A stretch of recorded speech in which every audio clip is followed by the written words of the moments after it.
अस्मद्गुरुभ्यो नमः अस्मत्सर्वगुरुभ्यो नमः श्रीमते रामानुजाय नमः श्रीमद्दासरथे महागुरवे नमः श्रीमते निगमान्त महादेशिकाय नमः श्रीमते श्रीमदादिवन् सरगोप वेदांत देशिक नारायण रंगनाथ यतीन्द्र महादेशिकाय नमः வைணவத்தில் மிக போற்றப்படக்கூடியவரான ஸ்ரீ ராமானுஜர் 3 இடங்களில் 3 விதமான திருமேனியாக இருக்கார். அதில் முதல்ல மேல்கோட்டையில் தமருகந்த திருமேனியாகவும், ஸ்ரீபெரும்புதூரில் தானுகந்த திருமேனியாகவும், ஸ்ரீரங்கத்தில் தானான மேனி அப்படின்னு 3 திருமேனிகளாக இருக்கார். இது எப்படி அப்படின்னா, பல காலங்கள் மேல்கோட்டையில் ராமானுஜர் ஏழியிருந்தார். அப்படி ஏழியிருந்து ஸ்ரீரங்கத்துக்கு புறப்படணும் அப்படின்ற ஒரு கட்டாயம் வந்தபோது அவர் கிளம்புறார். கிளம்பும்போது என்ன பண்ணுறாருன்னா, எல்லா சிஷ்யர்களும் சூழ்ந்துட்டு ராமானுஜர் எங்கேயும் போகக்கூடாது சுவாமி, சுவாமி இங்கேயே இருக்கணும், நாங்கள் உங்களுக்கு கைங்கரியம் பண்ணிகிட்டே இருக்கணும், உங்களை பார்த்துட்டே இருக்கணும்னு ரொம்ப ஆசையாக கட்டாயப்படுத்துகிறார். அதை கேட்டு அவர் சொல்கிறார், இல்லை நான் போக வேண்டிய நிர்பந்தம் இருக்குது, அதனால் நீ ஒன்று பண்ணுங்கோ, உங்கள் ஏதாவது ஒரு விக்கிரகம் என்னை போல் ஒரு விக்கிரகம் பண்ணுங்கோ, அந்த விக்கிரகத்தை நான் அனுகிரகம் பண்ணுறேன், அந்த விக்கிரகத்தை வச்சுக்கோங்க, நான் இருக்கிறதா பாவிச்சுக்கோங்கோ அப்படின்னார். அப்போது அவருடைய தமர்னு சொல்லுவா இல்லையா, அவளுடைய நம்மளோடைய அப்படின்னு அர்த்தம். அந்த மனுஷாக்கள்லாம் சேர்ந்து சிக்ஷாக்கள்லாம் சேர்ந்து ஒரு திருமேனியை பண்ணுறார். அந்த திருமேனிக்கு அனுகிரகம் பண்ணுறார், தன்னுடைய சக்திகள்லாம் கொடுக்குறார். அதனால் அந்த திருமேனிக்கு தமர் உகந்த திருமேனின்னு பேர். அந்த திருமேனி இன்றைக்கும் போனால் மேல்கோட்டையில் சேவிக்கலாம். அங்கேருந்து ஸ்ரீபெரும்புதூரில் ஒரு சில காலங்கள் எழுந்திருக்கார். அப்போது ஸ்ரீபெரும்புதூர்லேருந்து ஸ்ரீரங்கத்துக்கு கிளம்ப வேண்டிய ஒரு நிர்பந்தம் ஏற்படுறது. அப்போ என்ன பண்ணுறாருன்னா, சிஷ்யர்கள்லாம் கேட்டதுனால தானே ஒரு திருமேனியை இப்படி பண்ணுங்கன்னு சொல்லி அந்த திருமேனியை தான் ரொம்ப உகந்து ஆலிங்கனம் பண்ணிக்கிறார்.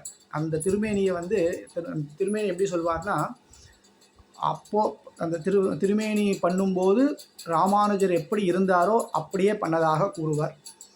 எப்படி திருமுக மண்டலம் திருமேனி எப்படி இருந்தோ அப்படியே பண்ணுவார். இதை பார்த்து அவருக்கே ரொம்ப ஆச்சரியப்பட்டு அவர் ஆலிங்கனம் பண்ணிட்டார்னு பார்த்தோம். அந்த ஆலிங்கனம் பண்ணிட்டு தான் உகந்த அந்த திருமேனி மேலே ரொம்ப சௌலபியமாக இருக்கார். அப்படி இருக்கிற திருமேனி தான் ஸ்ரீபெரும்புதூரில் இருக்கக்கூடிய திருமேனி, இன்றைக்கி நாம் எல்லாரும் சேவிச்சிட்டு இருக்கிற திருமேனி. அந்த திருமேனிக்கு தானுகந்த திருமேனின்னு பேர். இதில் ராமானுஜருக்கே உகந்த திருமேனி இது 2வது. 3வது தானான திருமேனி. ஸ்ரீரங்கத்தில் ஏழியிருக்கிற காலத்தில் ராமானுஜர் பரம்பதிக்கிறார். பரம்பதித்த போது அங்கே இருக்கக்கூடிய அர்ச்சகாலுக்கு கனவுல சொப்பனத்தில் பெருமாள் என்ன சொல்கிறார்னா, ராமானுஜரை எங்கேயுமே அந்திம காரியங்கள் பண்ணக்கூடாது, அவரை கோவிலில் கொண்டு கோவிலில் தான் அவருக்கு எல்லாம் பண்ணணும் அப்படின்னு சொல்லி அர்ச்சகர மூலியமாக சொல்கிறார். அதனால் சன்னியாசிகளுக்கு எப்படின்னா தகனம் கிடையாது, அவளுக்கு பூஸ்தாபிதம் சொல்லுவாள். பூமியில் ஏழை பண்ணி பூமி மேலே உப்பு சேர்ப்பா. ஏன்னா உப்பு மட்டும்தான் கூட சேர்க்கக்கூடிய எல்லாத்தையும் தன்னை உப்பாக மாற்றிக்கக்கூடிய தன்மை உடையது.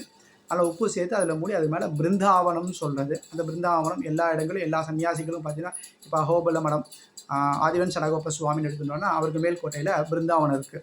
45வது பட்ட ஐஷிங்கர், இதுக்கு முன்னாடி இருந்த ஐஷிங்கர், கடைசி ஐஷிங்கர், அவர் ஸ்ரீரங்கத்தில் தசாவதார சன்னதியில் பிருந்தாவனம் இருக்குது. இது போல் ஒவ்வொருத்தருக்கு ஒரு பிருந்தாவனம்னு அமையும். அதுபோல் இவருக்கு இந்த பிருந்தாவனம்ன்றது ஸ்ரீரங்கம் ரங்கநாதர் கோவில்லையே ஏற்படும்னு சொல்லி ரங்கநாதனுடைய அனுகிரகம். அப்படி பிருந்தாவனத்துக்காக உள்ளே ஏழை பண்ணுறா. மறுநாள் பார்த்தா ராமானுஜர் திருமேனி மேலே ஏறி இருக்கார்.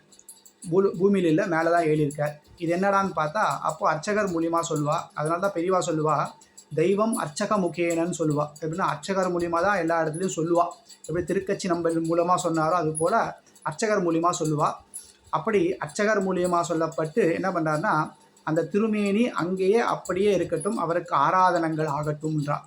அதனால் இன்றளவும் நீங்கள் பார்த்தீங்கன்னா 888 வருஷம் ஆகுது ராமானுஜர் பரம்பவிச்சு அந்த திருமேனி இன்னமும் வச்சு காப்பாற்றின்னு இருக்கா.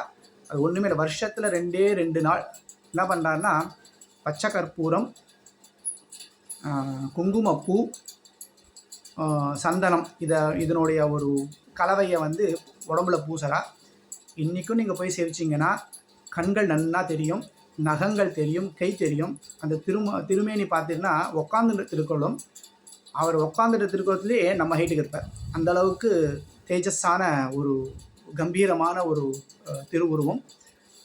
அந்த ராமானுஜர் இன்றைக்கும் போய் சேவிக்கலாம். இப்படியாக ராமானுஜனுடைய அனுகிரகம் நமக்கு வேணும்னா இந்த 3 க்ஷேத்திரத்துலேயும் போய் இந்த 3 ராமானுஜர்களும் சேவிக்கிறதுனால் நமக்கு கிடைக்கும்.